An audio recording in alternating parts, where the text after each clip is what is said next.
On January 4, 2026, the world was jolted awake by news that seemed impossible. News that would ripple across every continent and dominate every conversation. The United States had captured Venezuelan President Nicolas Maduro in a daring operation that no one saw coming.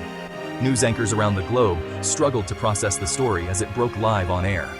An American military raid, deep inside the heart of Caracas, a city long fortified against exactly this kind of threat, had succeeded where so many had failed. The disbelief was palpable, the tension in newsrooms electric. The White House wasted no time in claiming a flawless, lightning-fast operation. According to official statements, Maduro and his wife, Celia Flores, were now in U.S. custody.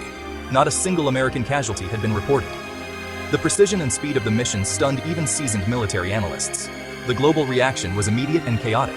Stock markets tumbled as investors tried to make sense of the new reality.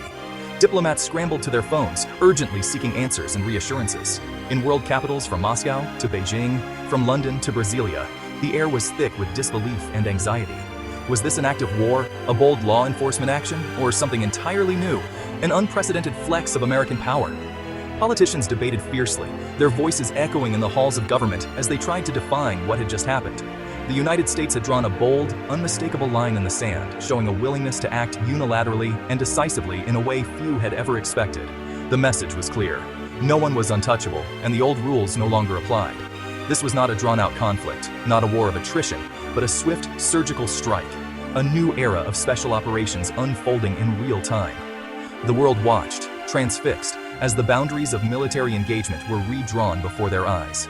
For ordinary people everywhere, it was both terrifying and mesmerizing, a real-life drama playing out on the world stage. Families huddled around televisions, crowds gathered in public squares, all trying to grasp the enormity of what had just happened. For years, Maduro's name had been synonymous with crisis, defiance, and survival against the odds. Now, in a matter of hours, he was suddenly a prisoner, his fate uncertain, his power stripped away in a single night. The story dominated headlines everywhere, pushing aside all other news. From print to digital, from radio to social media, the world's attention was singularly focused on Caracas and Washington. It was a stark reminder of how quickly the line between peace and conflict can vanish. One moment, the world seemed stable. The next, everything had changed, and the future was suddenly uncertain. The raid was more than just a military mission. It was political theater on a global scale. World leaders watched live updates, their faces tense as millions waited, riveted, for the next act in this unfolding drama. Overnight, the rules of global power had changed. The world was left to wonder, what would come next, now that the unthinkable had become reality?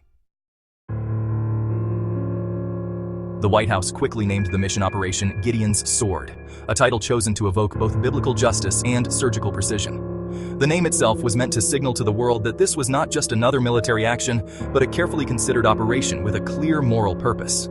Officials framed the mission as a dual-purpose action, combating both narcotics trafficking and terrorism. By linking the operation to these global threats, the administration sought to justify intervention on the world stage, emphasizing the international stakes involved. The president addressed the nation, declaring that all diplomatic avenues had been exhausted. He insisted that Maduro's regime posed a growing threat not only to Venezuela, but to the stability of the entire region. The message was clear. Decisive action was not just justified, but necessary to prevent chaos from spreading. Months of painstaking intelligence gathering had mapped out Maduro's daily routines, his security details patterns, and the vulnerabilities in his inner circle. This meticulous preparation, officials claimed, was what made the operation possible and minimized the risk to civilians. The U.S. government insisted repeatedly that this was not an act of war against Venezuela itself. Instead, it was described as a focused, targeted strike against a corrupt leader accused of crimes against his own people. The official messaging was unwavering. This was about justice, not conquest or regime change. The administration portrayed the mission as a moral imperative, a stand against tyranny and impunity. The operation was described as a textbook example of modern special operations, swift, precise, and executed with minimal collateral damage. Officials highlighted the professionalism and discipline of the assault team, underscoring the technological and tactical superiority of U.S. forces. The urgency of the mission was emphasized at every turn. Intelligence suggested that Maduro was preparing to flee the country, making the window for action razor-thin. Every second counted, and the world was told that hesitation could have meant failure. The White House painted the mission as an act of reluctant heroism, portraying the U.S. as a nation forced to act in order to protect regional stability and prevent further suffering. The result, according to the official narrative, Maduro and his wife were taken into custody without incident, their reign brought to an abrupt end. The assault team, officials stressed, completed their mission and withdrew without suffering any casualties, a testament to the operation's flawless execution. The world was told to see this not as an invasion, but as justice finally catching up to a dictator. News outlets broadcast images of celebration and relief, reinforcing the narrative of liberation. The US projected an image of strength and resolve, making it clear that it was willing to act decisively when global security was at stake. Officials suggested that this operation set a new precedent for international intervention. The message was unmistakable. No one, no matter how powerful, is beyond the reach of justice. The world, the White House insisted, had witnessed a new era of accountability. At the core of Operation Gideon Sword were Delta Force and the Night Stalkers, America's most elite, secretive units. Delta Force, selected from the Army's best, specializes in high-risk, high-value missions. The Night Stalkers, flying modified Blackhawks and Chinooks, are masters of low, fast, covert insertions. For this mission, they flew undetected from the Caribbean, skimming the waves and treetops to evade radar. The synergy between these units is legendary. Trust and coordination honed by relentless training. The plan: deliver Delta to the palace, hold position, and extract at a moment's notice.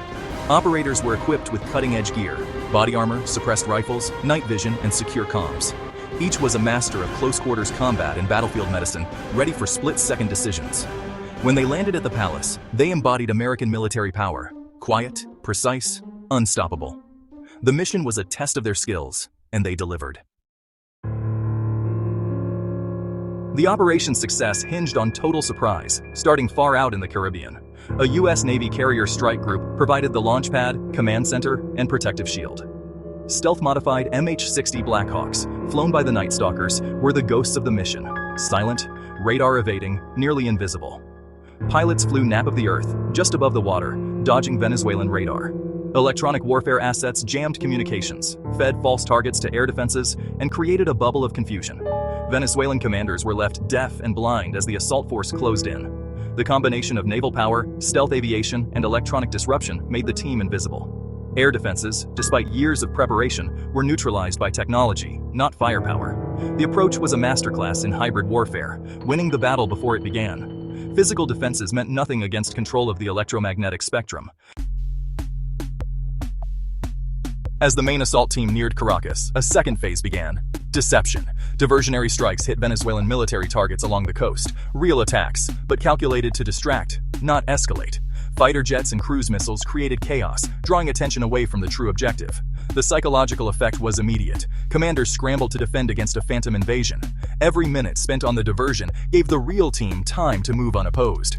When the stealth helicopters arrived over Caracas, defenses were looking the wrong way. The thunder of the feint provided the silence needed for the real mission to succeed. Under cover of chaos, as the city below erupted in confusion and uncertainty, the Night Stalkers' helicopters descended toward the heart of Caracas.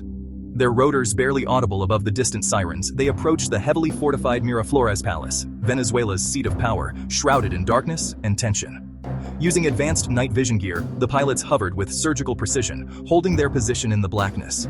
Delta Force operators, faces obscured by masks and goggles, fast-roped silently to the palace grounds, landing with barely a sound. Every movement was rehearsed, every second counted. The assault team split into two elements. One squad quickly fanned out to secure the perimeter, ensuring no one could escape or interfere, while the other prepared to breach the residence itself. With a muffled explosion, a controlled blast opened the reinforced doors, sending a shockwave through the palace halls. Moving with flawless coordination, the operators swept through the ornate corridors, tossing flashbangs into rooms to disorient and overwhelm the palace guards. The blinding light and deafening noise left defenders stunned, unable to mount any real resistance. Resistance was minimal. The element of surprise was absolute. Guards, caught off guard and confused, were quickly subdued and restrained. Guided by detailed intelligence and real-time surveillance, the operators bypassed lesser threats and obstacles, moving swiftly through the labyrinthine palace toward their ultimate target, the presidential quarters. Within minutes, they reached the master bedroom. There, Nicolas Maduro and his wife, Celia Flores, were roused from sleep, faces frozen in shock and disbelief as armed operators burst in, weapons trained and voices commanding. Commands were shouted in Spanish, echoing off marble walls. Maduro and Flores, realizing resistance was futile, complied without a struggle. They were quickly restrained, hands zip-tied behind their backs.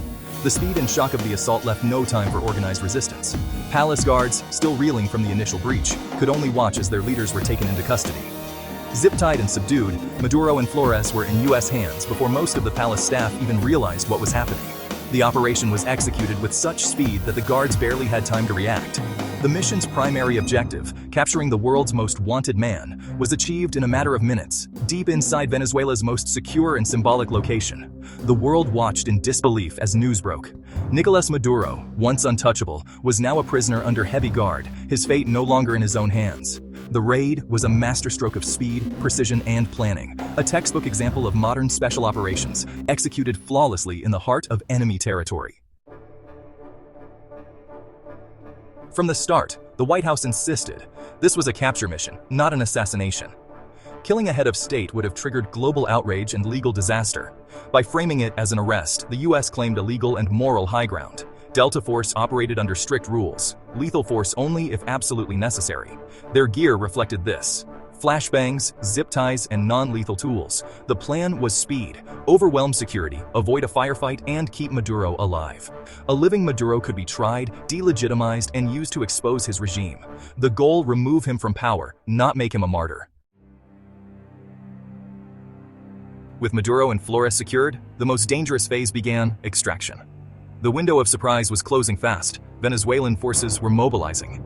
The call for pickup went out. Night Stalkers swooped in, landing on palace grounds. The team loaded their captives and lifted off, ground time under 30 minutes. Flying low and fast, they relied on electronic warfare to jam communications and evade pursuit. Any Venezuelan jets scrambled found only confusion. The escape route was different, further masking their trail. Once over the Caribbean, the helicopters returned to the Navy strike group. Maduro and Flores were transferred to U.S. custody. The operators vanished into the shadows. For Venezuela, it was as if a ghost had struck and disappeared. In the aftermath, two realities clashed. In Washington, officials declared victory, showing images of the captured Maduro and promising his trial in the U.S.